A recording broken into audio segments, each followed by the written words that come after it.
Hello, Emily here. How are you all doing? And how are you finding these sessions? Today we're continuing studying the group of perfect continuous tenses. Now remember that perfect continuous tenses combine the idea of duration and completeness, and they express an action which has already lasted for some moment of time, so past, present, future, and might still last, or they may well be finished. Today's topic is the past perfect continuous tense. Now, this describes a long-lasting action that began in the past, continued for some time, and was either already completed by the moment of speaking or is still going on.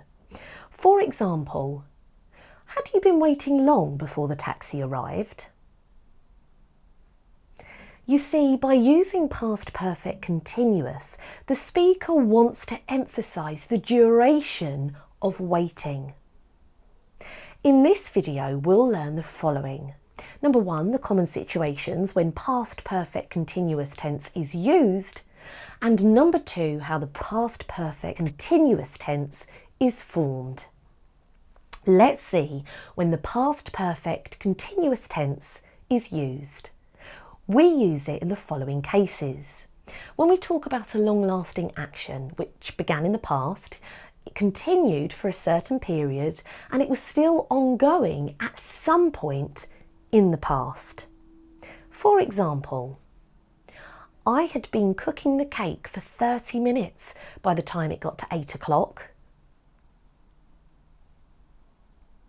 He had been working for 2 hours when the other workers came. In this case, the period of time is usually stated directly, so for 2 hours, for a week, all day, all the time, since I came, and so on and so forth. Do note that if you do not specify a time period, then we should use the past continuous tense. For example, I was still cooking the cake by the time it got to 8 o'clock. We also use it when we talk about a long-lasting action which began in the past and ended before a specific time in the past. For example, he had been searching the internet for an hour before he finally found the website. I had been driving for 2 hours before I came to a petrol garage. Do note that the point in time can be specified directly, or it can be expressed as another event in the past. Do you understand this? I'm pretty certain that you all do, but you can of course pause this as many times as you need to. Let's now have a look at how the past perfect continuous tense is formed. Past perfect continuous is formed similar to present perfect continuous. So it's subject plus had been plus participle one ing ending. It is easy because there is no changing for the plural or the singular. We use had. So I had been working for 5 years before I got a higher salary. She had been playing the piano for years before she did a solo concert. Let's now look at how question and negative sentence are formed. In question sentences, the auxiliary verb had is placed before the subject at the very beginning. Had you been waiting for me long before I arrived? I saw her sports clothes. Had she been jogging? How long had they been running their business before it closed? The negative sentence contains the particle not after the had, but before the been. He had not been watching the movie for an hour.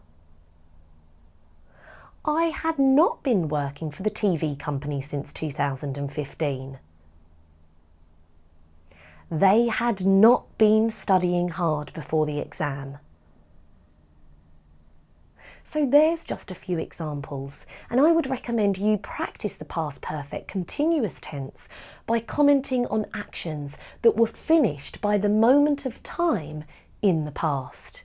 Here's just a few examples. My wife had been teaching for 3 years when she met me. The children had been playing.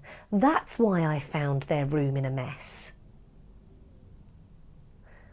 How long had you been learning English before you went to do the language course? I'd been waiting for an answer for 1 week before I finally got it. So there's just a handful of examples that you can use and use them as a template to think of your own. And please feel free to rewind this video as many times as you need in order to memorise when the past perfect continuous tense is used.